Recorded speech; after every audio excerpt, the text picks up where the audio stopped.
os caras que fizeram o Plano Real, são responsáveis, são basicamente dois, o Pércio Arida e o Lara Rezende. Lara Rezende, né? Pércio Arida e Lara Rezende, eles já tinham experiência do Plano Cruzado. Então, eles sabiam que o congelamento de preço era um problema, por isso que o Plano Real não teve congelamento. É isso até que eu ia já engatou a próxima pergunta, as duas próximas perguntas que eu ia te fazer, né? Primeiro, o plano real foi criado basicamente pelo Pércio Arida e o Lara Rezende, né? Só que essa proposta já tinha sido feita lá para o Sarney, antes da Constituição de 88, só que ela era uma proposta de mais longa implementação, né? E talvez por questões políticas se optou pelo plano cruzado. Está certa essa minha avaliação?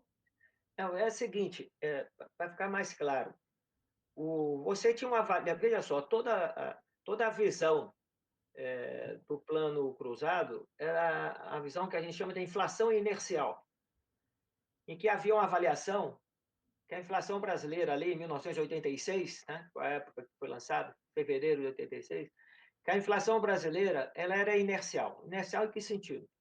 A inflação do mês passado ela se reproduzia no mês seguinte e assim sucessivamente. Então você tinha uma rigidez enorme para derrubar a inflação, porque o passado estava sempre influenciando o presente e o futuro e assim sucessivamente. Certo? E aí a avaliação Pessarino, Lara Rezende, que não só eles, o Chico Lopes, outros professores da PUC do Rio de Janeiro, a avaliação era que, que você não tinha pressões inflacionárias primárias na época, nem pelo lado da demanda, nem pelo lado da oferta. Mas a inflação ficava alta só pela inércia dela, só pela repetição, certo? Então, qual era a estratégia? Você tinha que resolver esse problema da inércia, porque você não tinha problema nem de custos, de pressão de custos, nem pressão de demanda, né, pela variação deles. Então, tinha que resolver esse problema da inércia. E aí tinham duas propostas.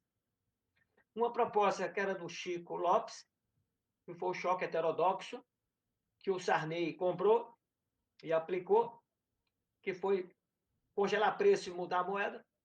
Foi apelidado de plano cruzado, né? E a proposta do Pércio Arida e Lara Rezende, que era da moeda indexada. Ou seja, você não congelar preço, você lançar uma segunda moeda em paralelo com o Cruzeiro da época, lançava uma segunda moeda, e os preços estariam estabelecidos na velha e na nova moeda durante algum tempo. A tendência, como a velha moeda ia se desvalorizando e a nova estava indexada aos títulos públicos, portanto, a nova era corrigida diariamente, então você não tinha desvalorização da nova moeda, mas tinha desvalorização da velha. Então a tendência era que todo mundo corresse e colocasse seus preços na nova. Quando isso ocorresse, você tirava a velha moeda e deixava a sua nova. Essa era a ideia da moeda indexada, uma estratégia de derrubada da inflação aos poucos. Né? Quer dizer, você não faria nada abrupto, congelar e mudar. Congelar e mudar dá na assimetria que eu mencionei antes. E, portanto, dá pressões inflacionárias, etc., e você não sustenta. Então, eles já percebiam isso antes, né, da experiência que acabou acontecendo lá com o Sarney. O Sarney escolheu para poder ganhar as eleições. O MDB, na época, elegeu 21 governadores, na época tinham 22 estados, elegeu 21, só não elegeu o cara de Sergipe, o Albano Franco. Os outros 21, o Simon aí, o Valdir Pires aqui na Bahia, certo? O Quercia em São Paulo, o Moreira Franco no Rio. O MDB elegeu todo mundo em cima do plano cruzado, certo? Mas as pressões já vinham ali, o pessoal fez o chamado cruzadinho em maio de 86, eles fizeram o cruzadinho, 4 meses depois de fevereiro, que começou a troca de moedas, 4 meses já fizeram o cruzado para tentar sustentar. E aí sustentaram até novembro, 15 de novembro. Teve a eleição, elegeu 21 governadores, uma semana depois desvalorizou a moeda e você acabou com o plano cruzado na prática, certo? Então, tudo isso já era a experiência do processo. Então, o Pércio Arida Lara Rezende fez uma coisa meio parecida com o plano real. Inventou um negócio chamado Unidade de Referência de Valor, ORV. O RV. Que era uma espécie de quase moeda, né? Por que quase moeda? Porque Cumprir as você, funções de unidade de referência, né? ela era unidade de medida e era reserva de valor. Né? Por exemplo, nossos salários como professor, né, da universidade pública, que o governo pagava, ele era estabelecido o RV, e quando ia ser pago, como essa URV era corrigida diariamente, então Era em Cruzeiro Real. o salário, Unidade né, na intermediária moeda de troca. velha, o salário na moeda velha estava sempre subindo todo mês e tal, com base no fato que a URV estava se valorizando. Então,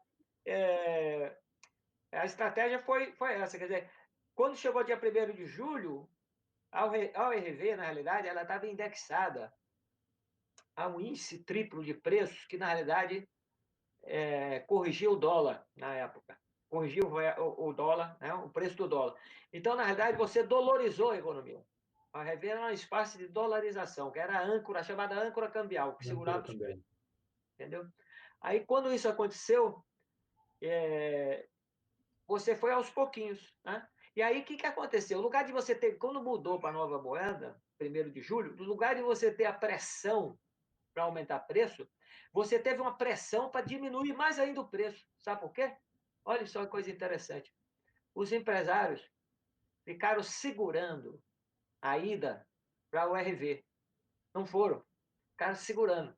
Quando chegou próximo, eles pegaram, deram um chute nos preços, na velha moeda, e foram para o RV. Uma semana antes. Aí, quando virou para a nova moeda, os preços estavam muito elevados na nova moeda. Estavam estupidamente elevados na nova moeda. Porque R$ 1 significava uma URV. Então, como você tinha chutado os preços na velha moeda muito para cima, você tinha preços de URV muito elevados. Que, quando transformou em real, você tinha um preço em real muito elevado. O que aconteceu? Tiveram, para poder vender e ajustar com a demanda, certo? Eles aí voltaram aos preços mais normais, né? Reduziram os preços. Então, o que aconteceu? No lugar de ter pressão, você teve deflação. No lugar de ter pressão para aumentar preço, porque você estava na nova. Por quê? Porque você não estava carregando a pressão mais da velha moeda, como era o caso do cruzado, do plano Bresser, do plano Verão, todos os 3 planos anteriores. O do Collor não dá para falar que foi uma maluquice completa, Sim. que foi querer acabar com a inflação, tirando o dinheiro da poupança, aquele negócio, então, uma coisa completamente tosca, né? Absurda e tal. Então, não dá nem para falar. E os outros 3 demonstraram isso, que você não pode congelar preço e mudar para a nova moeda. Se você fazer esse esquema, você traz a pressão que existe para aumentar o preço da velha moeda para a nova e viabiliza o plano. Entendeu? O real resolveu isso. Mas veja bem, isso não funcionaria, depois que veio para a nova moeda, essa coisa não funcionaria se o governo, ao mesmo tempo, e aí entra a questão do neoliberalismo, quando eu digo que o plano não foi apenas um plano anti-inflação. É que, para você segurar a âncora cambial, o que acontece?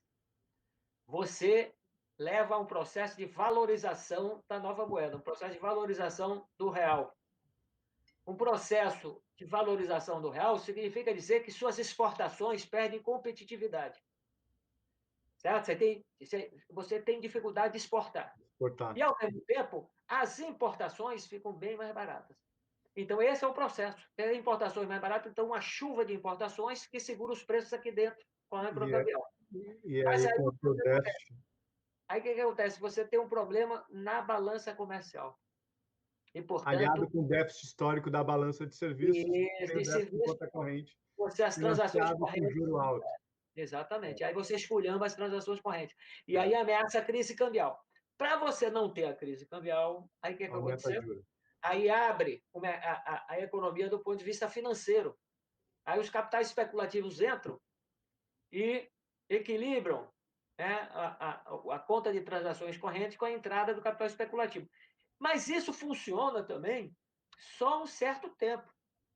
Por quê? Porque, com o passar do tempo, esse estouro na conta de transações correntes ele só faz aumentar. Só faz aumentar. E a dívida externa com ela junto. Então, chega um ponto que os próprios capitais especulativos começam a desconfiar da possibilidade daquele esquema ali continuar sendo efetuado. E as reservas só diminuindo, né? As reservas só diminuindo e eles saindo, e as reservas diminuindo. Aí, qual é o resultado disso? A crise cambial. Onde que aconteceu a crise cambial? No final do governo Fernando Henrique, o FMI, para poder eleger ele, o Fernando Henrique se beneficiou do Plano Real duas vezes. Primeiro, primeiro com o esquema que eu falei anteriormente, né? O time político do plano. E depois, no final time de político da dezembro de desvalorização cambial. 98, o FMI aportou um volume de recursos, 40 milhões na época, bilhões, que segurou o plano. E aí, em janeiro, parecido com o plano cruzado, né? É o mesmo golpe do plano cruzado. Em janeiro, eles aí acabaram com a âncora cambial, desvalorizado o real, acabaram com a âncora cambial e entraram com o tripé macroeconômico, o câmbio flutuante, a meta de inflação e o superávit fiscal primário. Então, você acabou mudando o regime de política macroeconômica para poder ajustar, entendeu? Nota que eu tô conduzindo a nossa conversa aqui na parte de história econômica para chegar na conjuntura, né? Mas antes da gente chegar no governo Fernando Henrique, o verdadeiro pai político do Plano Real é o Itamar Franco, né? Ou seja, vai ser ele que vai ser o presidente durante a implementação do Plano Real, que vão ter 3 ministros da Fazenda, que é o Fernando Henrique, o Rubens Recupero e o Ciro Gomes, mas o pai político não é o Fernando Henrique Cardoso, como muita gente acha que é. Né? O pai político vai ser quem? Itamar Franco. Concorda com a minha visão ou não? Não, há controvérsia. Em que sentido? Do ponto de vista formal, você tem toda a razão. Pai político, não pai econômico. Pai econômico são os economistas que elaboraram. Do ponto de vista formal da coisa, você tem toda a razão. O presidente da República era o Itamar Franco, então ele é que, digamos assim, permitiu aquele tipo de política econômica, a proposta do plano, etc. Agora, é óbvio que o Itamar Franco era uma figura meio atrapalhada, né? Todo mundo sabe disso. É uma figura atrapalhada, não tinha grandes coerência, um político tradicional, né, de idas e vindas. Né? Basta dizer o seguinte: ele se intitulava nacionalista, da velha cepa, e foi vice do Collor de Mello, que começou a implantar o neoliberalismo no Brasil. Então, por aí você já tira a maluquice. Então, Itamar Franco não era uma figura política confiável e coerente. Né? Na realidade, o pai desse negócio é uma articulação política que passou pelo Fernando Henrique e pelo Pessarino Lara, o pessoal da PUC, mais uma vez, o pessoal da PUC no Rio, certo? Nem tanto o que foi presidente do Banco Central, Gustavo Franco. Gustavo Franco, né? Que tentou se dizer como um dos formuladores e tal. Na verdade, ele foi um participante coadjuvante, né? Os dois caras fundamentais eram o Passarinho e o Lara Rezende. E depois o próprio livro dele sobre o real, o Gustavo Franco escreveu um sobre o real, o Fernando Henrique, que faz o prefácio, passa ao largo dessa ideia de que ele foi o cara mais importante na formulação do Plano Real. O Plano Real é Passarinho e Lara Rezende. Né?